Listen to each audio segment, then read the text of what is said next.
ನಮಸ್ಕಾರ ವೀಕ್ಷಕರೇ, ಸವಾಲ್ ಟಿವಿಗೆ ಸ್ವಾಗತ. ನಾನು ಅನುಪಮ. ಇಂದಿನ ನಮ್ಮ ಆರೋಗ್ಯ ಸಲಹೆ ಕಾರ್ಯಕ್ರಮಕ್ಕೆ ನಿಮಗೆಲ್ಲರಿಗೂ ಸ್ವಾಗತ.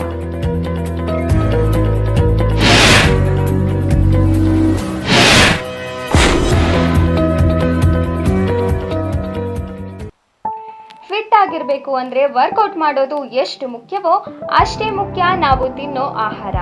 ಅದರಲ್ಲಿ ಪ್ರೋಟೀನ್ ಅನ್ನೋದು ನಮ್ಮ ದೇಹದ ಬಿಲ್ಡಿಂಗ್ ಬ್ಲಾಕ್ ಇದ್ದಂತೆ. ಒಂದು ವೇಳೆ ನಮ್ಮ ದೇಹದಲ್ಲಿ ಪ್ರೋಟೀನ್ ಕಮ್ಮಿ ಆದ್ರೆ ಏನಾಗುತ್ತೆ, ನಮ್ಮ ದೇಹ ಯಾವ ರೀತಿ ಸಂಕೇತ ನೀಡುತ್ತೆ ಅನ್ನೋದನ್ನ ಈ ವಿಡಿಯೋದಲ್ಲಿ ತಿಳಿದುಕೊಳ್ಳೋಣ.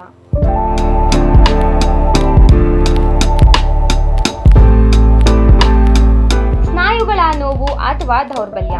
ನಿಮ್ಮ ದೇಹಕ್ಕೆ ಬೇಕಾದಷ್ಟು ಪ್ರೋಟೀನ್ ಸಿಗದಿದ್ದಾಗ ಬಾಡಿ ನಿಮ್ಮ ಸ್ನಾಯುಗಳಿಂದ ಪ್ರೋಟೀನ್ ಎಳೆದುಕೊಳ್ಳಲು ಶುರು ಮಾಡುತ್ತೆ. ಇದರಿಂದ ನೀವು ಬೇಗ ಸುಸ್ತಾಗೋದು ಅಥವಾ ಸ್ನಾಯುಗಳು ಕರಗುವುದನ್ನು ಗಮನಿಸಬಹುದು. ಕೂದಲು ಉದುರೋದು, ಉಗುರುಗಳು ಬೇಗ ಕಟ್ ಆಗೋದು ಅಥವಾ ಸ್ಕಿನ್ ತುಂಬಾ ಡ್ರೈ ಆಗೋದು ಕೂಡ ಪ್ರೋಟೀನ್ ಕೊರತೆಯ ಲಕ್ಷಣ.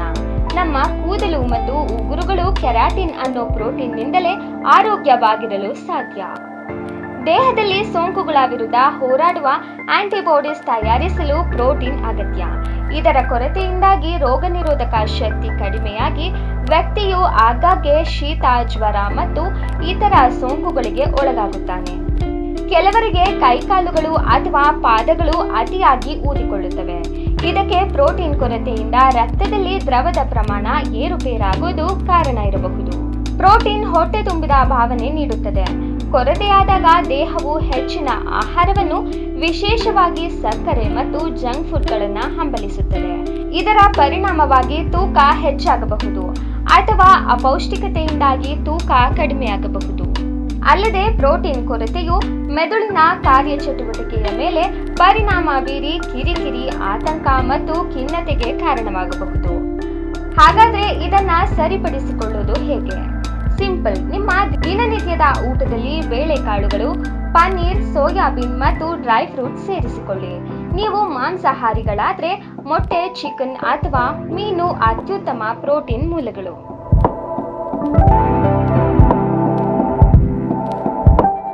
ಇದೇ ತರ ಹೆಚ್ಚಿನ ವಿಡಿಯೋಗಳಿಗಾಗಿ ಸವಾಲ್ ಟಿವಿಯನ್ನು ಸಬ್ಸ್ಕ್ರೈಬ್ ಮಾಡಿ, ಲೈಕ್ ಮಾಡಿ, ಶೇರ್ ಮಾಡಿ, ಹಾಗೆ ನಿಮ್ಮ ಅನಿಸಿಕೆಗಳನ್ನ ಕಮೆಂಟ್ ಬಾಕ್ಸ್ನಲ್ಲಿ ತಿಳಿಸಿ. ಸವಾಲ್ ಟಿವಿ ಸದಾ ನಿಮ್ಮೊಂದಿಗೆ.